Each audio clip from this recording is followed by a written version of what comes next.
पहलगाम आतंकी हमले के बाद भारत सरकार की ओर से पाकिस्तान के खिलाफ कई कड़े रुख उठाए गए हैं, जिसमें से एक है वीजा पर आए पाकिस्तानी नागरिकों को भारत छोड़ने का आदेश।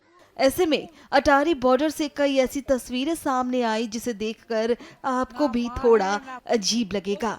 कोई कह रहा है कि वो 41 साल से भारत में था, तो कोई कह रहा है कि मैं अब पाकिस्तान जाकर क्या करूंगा।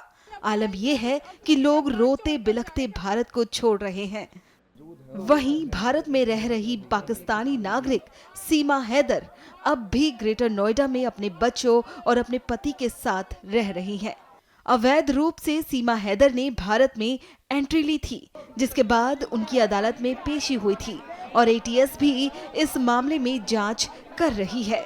वहीं पाकिस्तानियों के भारत छोड़ने पर अब सीमा हैदर सवालों के घेरे में है कि क्या सीमा को भारत की सीमा के पार जाना होगा।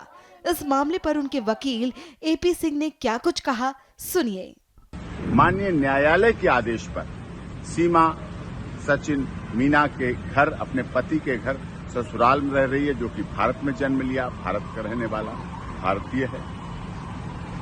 देश के महामहिम राष्ट्रपति जी के यहाँ उसकी याचिका लंबित है। सारे ओरिजिनल डॉक्यूमेंट जो पाकिस्तान से लाई थी सब सीमा के एटीएस के पास है, जांच कर रही है।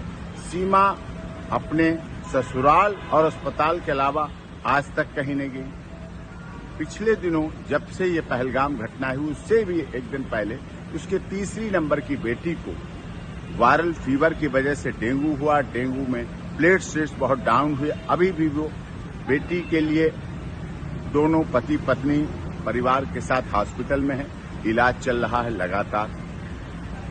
नवजात बच्ची उनके साथ है, भारत में बेटी। उसका सर्टिफिकेट उत्तर प्रदेश की माननीय सरकार ने जारी कर रखा है, बर्थ सर्टिफिकेट, और उसके आधार पर है, भारत में रह रही है। उससे इसने पहलगाम की घटना जो दुखद घटना है उससे इसका जोड़ना बिल्कुल गलत है। जो लोग आलोचनावश ऐसा जोड़ रहे हैं उसकी स्थिति को देखें। भारत की अब बहू है, मीना समाज की सम्मान है और रघुपुरा में रह रही है। देश की सरकार का, माननीय उत्तर प्रदेश की योगी आदित्यनाथ जी की सरकार का, केंद्र सरकार का सदैव उसने पालन किया है।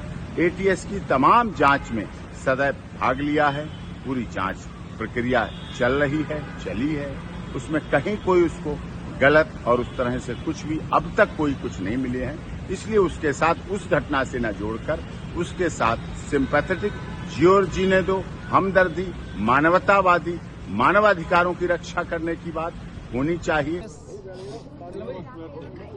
नमस्कार दोस्तों, आप इस समय देख सकते हैं कि वकील एपी सिंह इस समय पहुंचे हैं रघुपुरा, और ये जो नई बच्ची जो